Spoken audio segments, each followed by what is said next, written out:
avant toute chose, je voudrais vraiment remercier de tout cœur les organisateurs de ce colloque pour avoir mis sur pied un colloque d'une telle ampleur sur un si beau sujet, et si important aussi qu'il l'est pour la démocratie. Et ce sujet, évidemment, c'est la liberté d'expression. Et à titre personnel, je suis vraiment enchanté et honoré de pouvoir user de ma propre liberté d'expression dans un cadre aussi prestigieux que celui-ci. Alors, je crois que je vous dois tout d'abord une explication quant à le titre de mon intervention, qui fait allusion aux avatars de la liberté d'expression dans l'univers numérique. Alors, qu'est-ce qu'il faut entendre par là ? Comme vous vous en doutez, je ne vais pas vous parler ici de ces petits bonshommes bleus qui sont tirés du film à succès de James Cameron. Plus raisonnablement et plus sérieusement, je vais utiliser le terme comme un nom commun, et donc qui désigne, en fait, ce mot avatar revêt plusieurs significations. Ce mot trouve son origine dans la religion hindoue, où il fait référence, en fait, aux diverses incarnations du dieu Vishnu ou d'autres divinités venues sur Terre pour rétablir le dharma et sauver les mondes du désordre cosmique engendré par les démons. Alors ça, c'est l'origine religieuse. Dans le langage courant, ce mot désigne tout d'abord, premier sens, la transformation ou la métamorphose d'une personne ou d'une chose qui en a déjà subi d'autres. Alors, dans le contexte de mon intervention, on peut penser qu'à la presse imprimée ont succédé les médias audiovisuels, dans un premier temps, et Internet ensuite.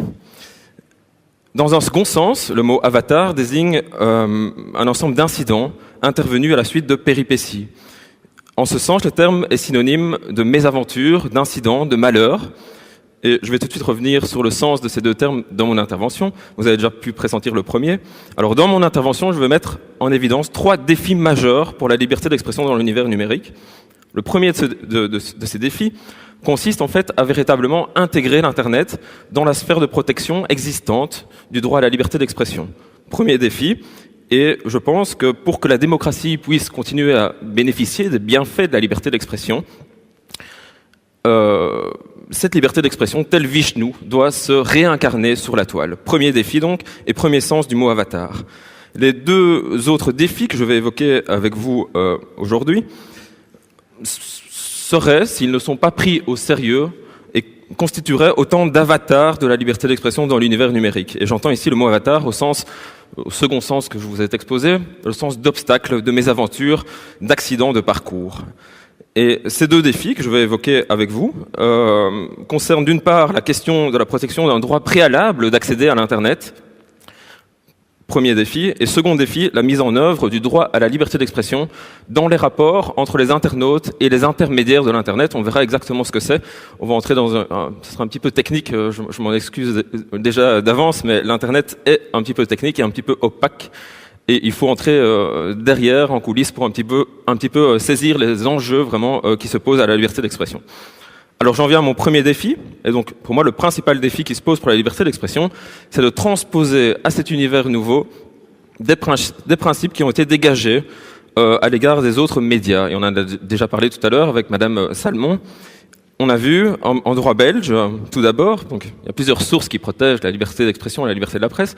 En droit belge, on a tout d'abord la Constitution belge qui protège à la fois la liberté de manifester ses opinions, c'est l'article 19, mais on a également la liberté de la presse, article 25. Sur le plan supranational, et ce droit supranational est applicable et a un effet direct en droit belge, on considère que ce sont des dispositions qui ont le même effet que des dispositions internes, et même un effet encore plus important, parce qu'elle prime en théorie sa disposition interne. En droit international, on a un certain nombre de dispositions, et notamment l'article 10, effectivement, de la Convention européenne des droits de l'homme, qui protège la liberté d'expression. Alors, selon moi, les juges devraient se livrer, et ne pas avoir peur de se livrer vraiment à une interprétation évolutive de ces dispositions. Et la Cour européenne des droits de l'homme a déjà montré la voie à suivre, en considérant depuis déjà très longtemps que la Convention européenne des droits de l'homme était un instrument vivant à interpréter à la lumière des circonstances actuelles. Le Comité des droits de l'homme, qui lui est chargé d'interpréter un autre texte de droit international pertinent, qui est le Pax international relatif aux droits civils et politiques et qui protège également la liberté d'expression, a lui aussi pu facilement admettre que l'Internet était couvert par le droit à la liberté d'expression. Mais il est vrai que ces 2 textes protègent la liberté d'expression sans faire mention d'un média particulier, sans faire référence à un média particulier, et donc c'est le principe d'application très large évidemment. Alors, le droit belge, quant à lui, donc, distingue la liberté de manifester ses opinions en toute matière et a prévu un régime protecteur particulier pour la liberté de la presse. Alors on a déjà touché un mot tout à l'heure, mais qu'est-ce que cette liberté de la presse et qu'est-ce que ça apporte par rapport à la liberté d'expression? Donc on pourrait penser a priori que la liberté de la presse ne vise que la liberté imprimée au sens classique. Eh bien, à mon avis, on doit pouvoir reconnaître à l'heure actuelle que la liberté de la presse n'est pas que la liberté imprimée et qu'on doive étendre cette protection à toute personne qui se trouve dans la même situation que celle qui imprime classiquement, et donc faire une interprétation évolutive de ce texte. Et un auteur avait déjà ces mots en 1881 de manière assez prophétique. Il définissait la liberté de la presse comme la liberté de recourir à l'instrument le plus rapide et le plus efficace de diffusion des idées et des doctrines. C'était déjà assez visionnaire parce qu'on pourrait considérer à l'heure actuelle que l'instrument le plus efficace et le plus rapide de diffusion des doctrines, ça pourrait être évidemment l'Internet. Alors, bien entendu, on peut considérer que certains ajustements, certaines adaptations pourraient être nécessaires pour transposer à l'Internet les principes protecteurs du droit à la liberté d'expression. Internet présente en effet des caractéristiques propres que l'on ne peut ignorer, notamment sa facilité d'accès, son caractère transfrontière et la relative permanence des informations qui s'y trouvent diffusées. Toutefois, ces transformations, ces évolutions doivent apparaître dûment justifiées. Et on ne peut tirer prétexte du contexte de l'Internet, et de ce contexte nouveau, pour justifier un retour en arrière dans la protection qui serait octroyée. En 2005, le comité des ministres du Conseil de l'Europe avait ces mots: la liberté d'expression, d'information, de communication doit être respectée dans un environnement numérique, tout comme dans un environnement non numérique. Elle ne doit pas être soumise à d'autres restrictions que celles prévues à l'article 10 de la fameuse Convention européenne des droits de l'homme, pour la simple raison qu'elle s'exerce sous une forme numérique. Et donc, selon moi, il doit en aller d'autant plus ainsi que l'Internet est voué à prendre une place croissante dans le paysage médiatique et peut-être bien dans un futur peut-être pas si éloigné que ça, prendre définitivement la relève des médias traditionnels. Et donc il ne peut être question de prévoir par principe un niveau de protection moindre pour la liberté d'expression qui serait qu'on utiliserait en recourant au médium numérique. Alors comme l'a souligné la Cour suprême des États-Unis dès 1997, il n'est pas exagéré de considérer que les contenus disponibles sur la toile sont aussi diversifiés que l'est la pensée humaine. Et donc, il ne s'agit pas de tirer prétexte de la possibilité d'abus engendrés par l'émergence du réseau pour justifier un niveau de protection plus faible, parce qu'en ligne comme hors ligne, la liberté d'expression doit prévaloir a priori sans préjudice de la possibilité de sanctionner les éventuels abus.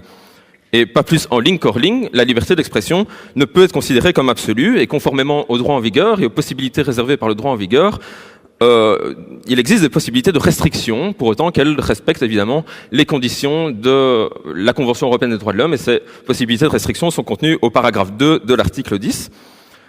Donc on ne peut pas tirer prétexte de la possibilité d'un abus pour restreindre la liberté d'expression telle qu'elle existait déjà et qu'elle avait été dégagée dans les médias traditionnels.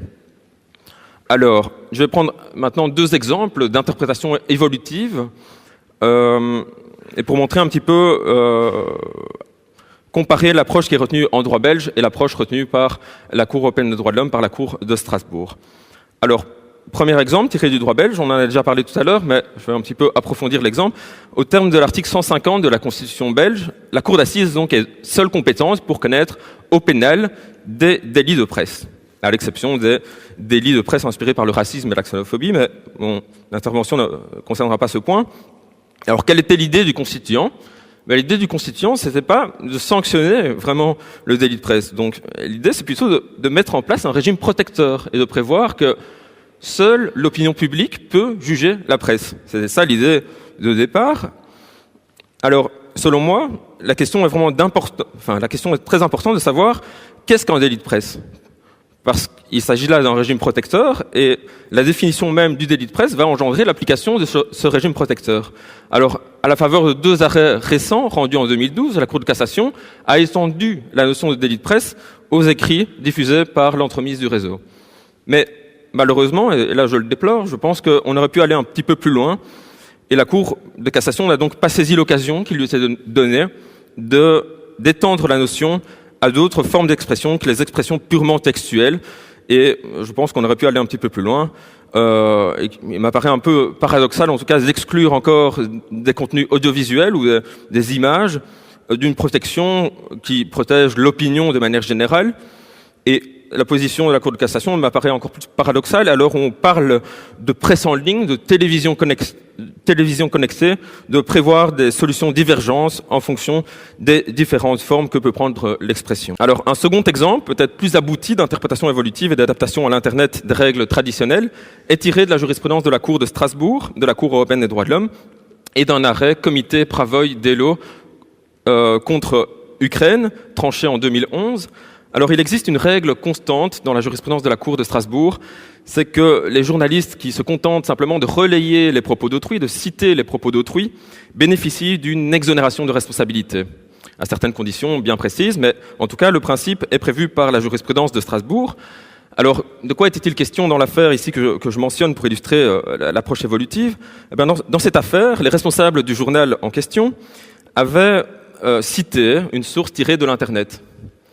Alors, qu'est-il arrivé? Ils se sont fait condamner pour avoir publié cette source tirée de l'Internet. Pourquoi? Parce que le droit en vigueur à ce moment-là, le droit ukrainien en vigueur, ne prévoyait d'exonération de responsabilité pour les propos tirés d'autres sources que pour des médias qui étaient enregistrés. Donc il fallait citer des médias enregistrés.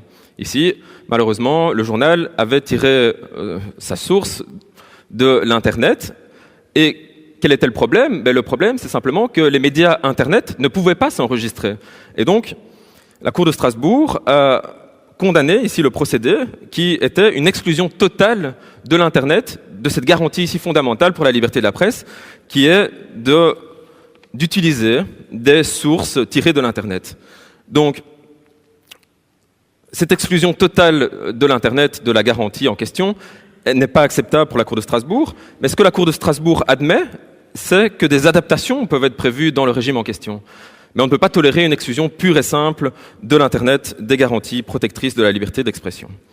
Donc on peut comparer ici l'approche retenue par la Cour de cassation, qui reste un petit peu limitée, et l'approche de Strasbourg, qui est plus large et qui prend en considération les différences qui peuvent exister dans l'univers numérique, mais qui considère quand même qu'on ne peut pas exclure de manière totale l'Internet de la protection conférée par la liberté d'expression. Donc le premier défi, c'est vraiment adapter les protections existantes qui reviennent à la liberté d'expression et les adapter au contexte nouveau de l'Internet. Les deux autres défis que j'aimerais bien mentionner aujourd'hui concernent tout d'abord la question du droit d'accès à Internet, et j'en viendrai après à mon deuxième défi qui porte vraiment sur la question de savoir est-ce qu'on peut rendre vraiment la liberté d'expression opposable à ces intermédiaires privés qui relayent le message des internautes sur l'Internet. Première question, le droit d'accès à l'Internet. Alors, mon exposé était intitulé, et est toujours intitulé, la liberté d'expression dans l'univers numérique. La première question qu'on peut se poser, c'est d'abord la question de savoir, et quid de l'accès à cet univers numérique? Alors, est-ce qu'on peut attendre des États qu'ils protègent ce droit d'accès à l'Internet? Et deux questions, sur quelle base, tout d'abord, et deuxièmement, quelles en seraient les implications concrètes pour les États en cas de garantie d'un droit d'accès à Internet? Alors, en Belgique, on a plusieurs propositions de modification de la Constitution qui ont été déposées devant le Parlement en vue de reconnaître ce droit d'accès comme un droit de l'homme à part entière. Alors, selon les auteurs de ces propositions, l'Internet, et je cite, constitue un besoin de base au même titre que l'électricité, le chauffage et l'eau. L'Internet est devenu une condition pour pouvoir participer pleinement à la vie sociale. Je pense à titre personnel qu'on ne peut pas leur donner tort, mais à ce jour, malheureusement, aucune de ces propositions n'a abouti. Donc, à l'heure actuelle, on peut dire que la constitution tunisienne qu'on a évoquée ce matin est plus aboutie que la constitution belge, puisqu'elle garantit le droit d'accès à Internet. Alors, est-ce à dire qu'il n'y a aucune protection du tout pour le droit d'accès à l'Internet à l'heure actuelle? Eh bien, on peut se rassurer, parce qu'il y a une certaine forme de consécration qui existe dans des textes de régulation de la concurrence dans le marché des communications électroniques qui existe et qui procure une certaine protection, mais ce n'est pas un droit de l'homme à part entière, et ça, on peut quand même le déplorer. Mais ce qu'on peut dire encore, c'est que le droit d'accès à Internet En tant que catalyseur d'un ensemble de tous les droits de l'homme, à mon avis, et la plupart en tout cas, en tant que catalyseur d'une série de droits de l'homme et en tout cas de la liberté d'expression, le droit d'accès à Internet est, dans une certaine mesure, protégé par les textes existants. Alors, en cette matière, le Conseil constitutionnel de France a joué un rôle capital et pionnier en la matière, et le contexte était celui de la première loi Hadopi, dont vous avez peut-être entendu parler, et qui cette loi prévoyait une sanction de déconnexion totale de l'Internet pour les usagers qui auraient, au mépris du droit d'auteur, téléchargé des contenus protégés, une fois, deux fois, trois fois. C'était la riposte graduée. Après avoir reçu 2 lettres par la poste qui vous invitaient à ne plus le faire, les usagers étaient déconnectés purement et simplement d'Internet. Alors, pour invalider cette loi qui était soumise à son appréciation, le Conseil constitutionnel de France a relevé, et je cite à nouveau, « En l'état actuel des moyens de communication, et eu égard au développement généralisé des services de communication au public en ligne, ainsi qu'à l'importance prise par ces services pour la participation à la vie démocratique, et l'expression des idées et des opinions, le droit à la liberté d'expression implique la liberté d'accéder à ces services. » Alors, le Conseil constitutionnel français a jugé que cette sanction de déconnexion ne pouvait être imposée que par un juge, qui était une garantie fondamentale, et a donc invalidé la première loi Hadopi. Il y en a eu une deuxième après, et la loi a connu d'autres suites que je ne vais pas évoquer ici. Mais donc on voit un lien manifeste entre le droit d'accéder à Internet et la liberté d'expression. Alors qu'en est-il sur le plan du droit européen ? Quelle est la position de la Cour européenne des droits de l'homme sur ce point ? En 1990 déjà, et là de nouveau le rôle pionnier de la Cour de Strasbourg doit être souligné, dans une affaire qui concernait la vente d'antennes paraboliques, la Cour européenne des droits de l'homme a considéré que l'article 10, donc protégeant la liberté d'expression, concerne non seulement le contenu des informations, mais également les moyens de transmission et de captage, car toute restriction apportée à ceux-ci touche le droit de recevoir et de communiquer des informations. Alors, par identité de motif, on peut bien entendu considérer que l'accès à l'Internet constitue également un moyen essentiel de transmettre et de capter des informations et qui doit être, en tant que tel, couvert par la liberté d'expression. Et la Cour de Strasbourg a franchi le pas récemment à la faveur d'un arrêt rendu en 2012 en affirmant que l'Internet est aujourd'hui devenu l'un des principaux moyens d'exercice par les individus de leur droit à la liberté d'expression et d'information. On y trouve des outils essentiels de participation aux activités et débats relatifs à des questions politiques ou d'intérêt public. Alors, quel est l'impact de ce rattachement ? À mon avis, il présente 2 avantages. Le premier, c'est que la liberté d'expression est garantie à toute personne, selon les termes mêmes de l'article 10 de la Convention, et toute personne, ça couvre également des personnes qui pourraient être privées de liberté. Et il y a une série de requêtes qui sont pendantes à l'heure actuelle devant la Cour de Strasbourg et qui concernent le droit d'accès par des prisonniers à l'Internet. Ça, c'est un premier défi, c'est de garantir ce droit à toute personne. Et c'est aussi un des avantages de ce rattachement au droit à la liberté d'expression. Deuxième avantage, c'est le fait, pour ce rattachement, d'encadrer les éventuelles restrictions qui seraient posées dans le droit d'accès à l'Internet.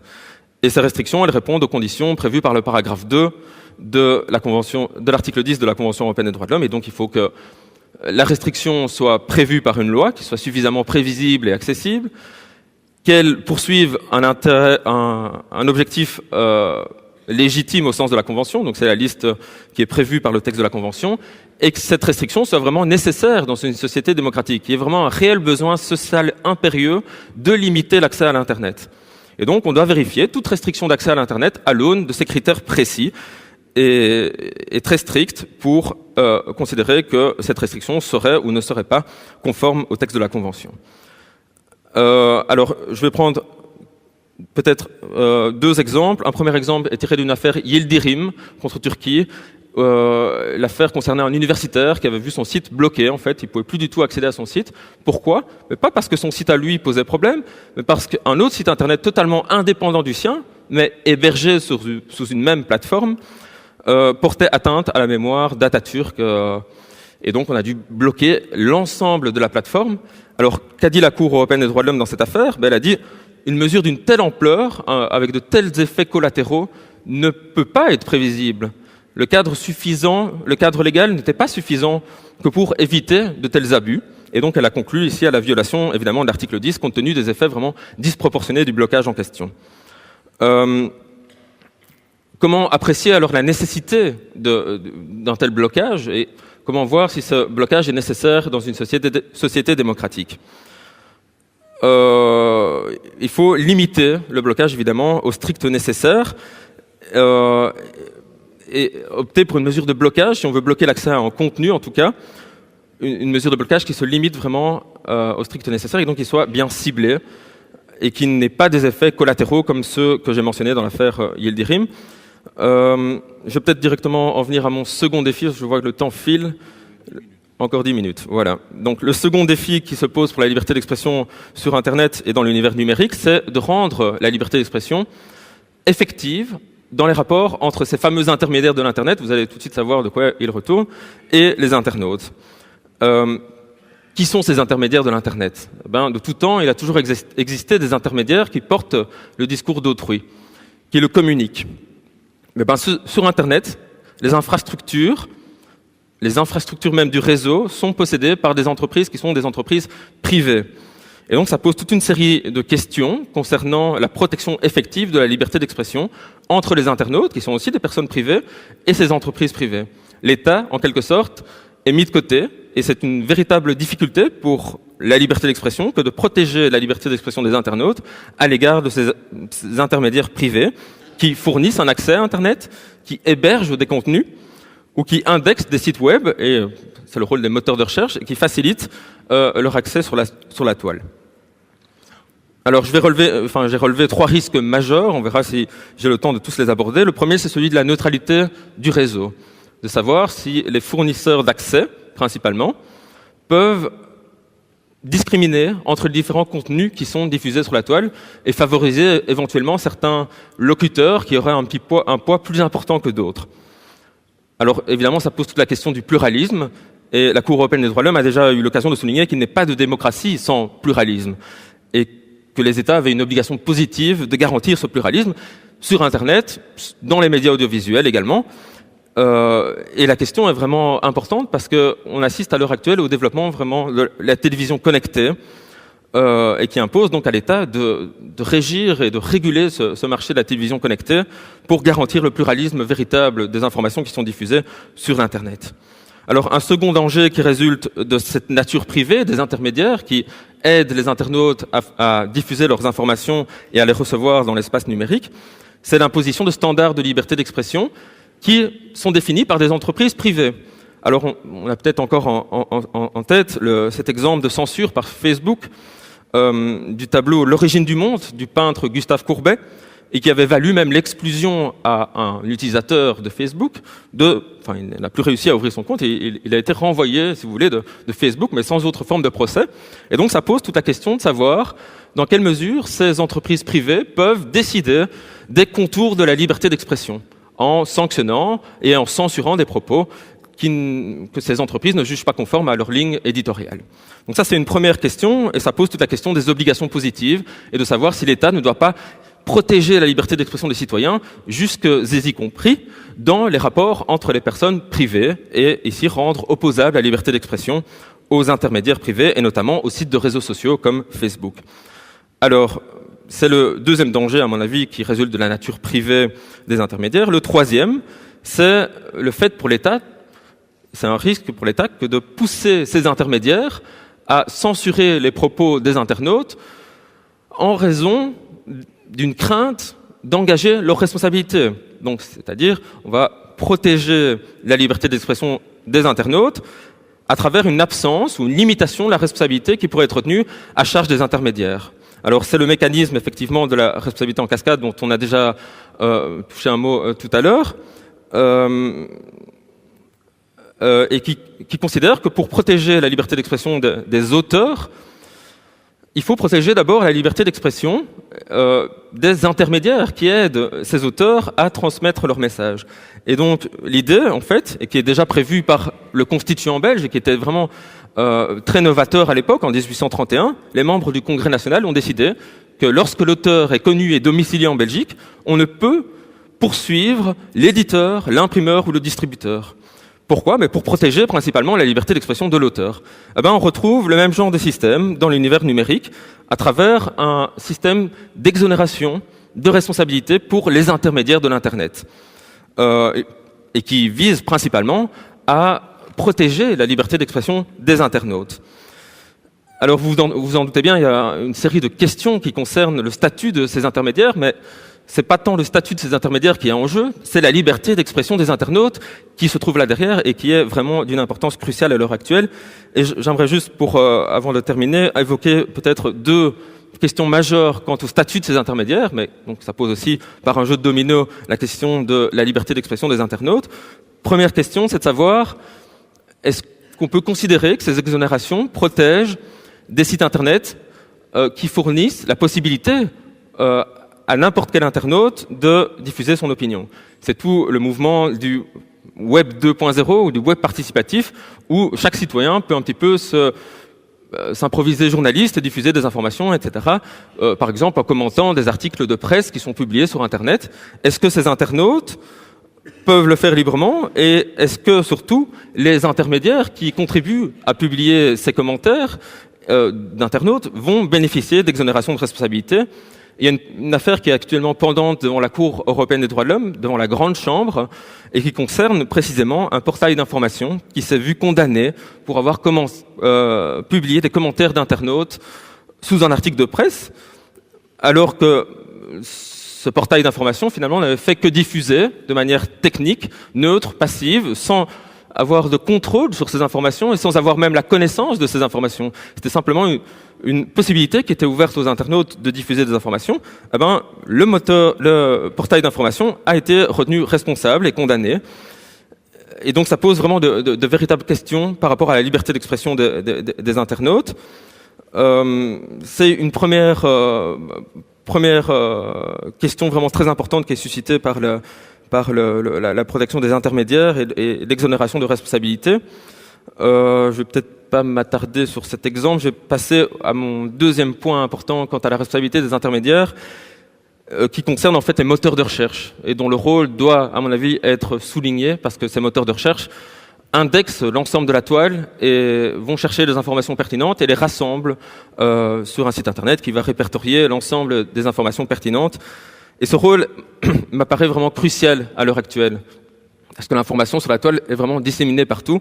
Alors, par rapport à ces moteurs de recherche, j'aimerais évoquer, pour conclure, une affaire dont vous avez sans doute entendu parler, qui est l'affaire Google Spain, et qui concerne ce que la presse désigne par l'appellation droit à l'oubli, le fait de pouvoir déréférencer certains résultats qui apparaîtraient sous une requête qui aurait été formulée par le nom d'une personne physique. Donc vous tapez votre nom sur Internet, sur le site Google, vous lancez une requête sous vos noms et prénoms. Dans la liste des résultats, il y a un résultat qui ne vous paraîtrait pas satisfaisant, eh ben vous pouvez, à certaines conditions, demander à Google de déréférencer le résultat en question. Et cette possibilité a été donnée par principe par un arrêt rendu récemment par la Cour de justice de l'Union européenne. Alors, à mon avis, dans cette affaire et dans cet arrêt, la liberté d'expression des internautes n'a pas été suffisamment prise en considération. Alors, simplement, deux indices de cela. C'est tout d'abord la formulation de l'arrêt qui prévoit que les droits fondamentaux, là je cite l'arrêt, au respect de la vie privée et à la protection des données, prévalent en principe non seulement sur l'intérêt économique du fournisseur de moteurs de recherche, mais également sur l'intérêt des internautes à accéder à l'information. Et donc on voit qu'on met d'un côté des droits fondamentaux et qu'on qualifie d'intérêt, finalement, des choses qui relèvent de la liberté d'expression. Et la liberté d'expression comprend également la liberté d'accéder à l'information et le droit de recevoir des informations qui est également protégé par les textes. Et à mon avis, ce droit n'a pas été suffisamment pris en compte dans l'arrêt ici. On en voit un premier indice dans la formulation de l'arrêt qui n'opère pas une juste et adéquate balance entre les intérêts en présence. Et ce droit d'accéder à l'information, c'est le droit de retrouver également des données qui pourraient concerner des personnes. Alors évidemment, protéger la vie privée des personnes et protéger les données à caractère personnel des personnes, ça m'apparaît évidemment comme un objectif louable. Mais ici, ce qui est surtout problématique, c'est qu'on impose cette mise en balance entre la vie privée, le respect des données à caractère personnel et la liberté d'expression. On impose cette mise en balance à, de nouveau, une entreprise privée, qui est Google. Et on va lui demander à Google de choisir ce qui est pertinent, que le public connaisse et ce à quoi le public pourrait décemment avoir droit. Parce que dans l'arrêt, il y a une seule réserve qui a été prévue, c'est la réserve d'une liberté d'accéder à une information qui serait d'intérêt public, pour laquelle le public aurait un intérêt prépondérant à accéder à cette information. Mais qui va décider de cet intérêt prépondérant?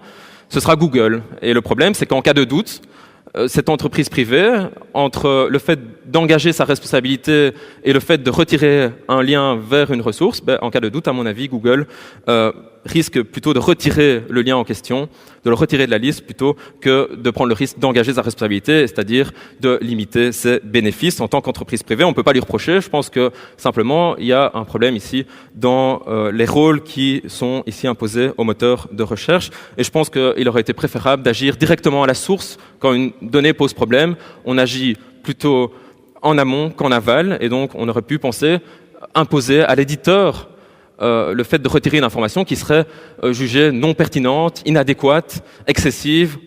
Ce sont les termes même utilisés dans l'arrêt Google Spain. Alors je vais conclure par deux petites... en reprenant mes défis du départ. C'est simplement qu'en surface, la question de la liberté d'expression sur Internet suppose la transposition à l'univers numérique des règles préexistantes et des règles existantes à l'heure actuelle par une interprétation évolutive des textes en vigueur, sans qu'on puisse tirer prétexte du contexte de l'Internet pour justifier une protection au rabais de la liberté d'expression sur la toile. Pour le reste, et ça c'est les deux autres défis que je voulais évoquer, les principaux obstacles qui pèsent sur la liberté d'expression en ligne concernent l'infrastructure même de l'Internet, et donc c'est vraiment une question qui se joue en coulisses, mais ces questions sont essentielles pour la liberté d'expression sur la toile. Et donc, c'est la possibilité pour les internautes, d'une part, de pouvoir accéder au réseau, librement et sans discrimination aucune, et de pouvoir s'appuyer sur des intermédiaires qui soient à même de jouer leur rôle pleinement dans la société de l'information. Et donc il faut éviter d'inciter les intermédiaires à pratiquer une censure privée, mais il faut également inciter ces intermédiaires à protéger positivement la liberté des internautes et à contrôler, à mon avis, dans une certaine mesure, les restrictions qui seraient apportées par ces intermédiaires privés dans la liberté des internautes qui s'expriment via leur plateforme. Et le fait que ces intermédiaires soient propriétaires de ces espaces ne peut pas tout justifier. On ne peut pas simplement se contenter du principe le charbonnier est maître chez lui. À mon avis, l'État ne peut pas simplement se dédouaner de la sorte et complètement abandonner la protection de la liberté d'expression à des entreprises privées, et donc doit vraiment ressaisir cet espace de liberté qui appartient à chacun d'entre nous. Je vous remercie pour votre attention.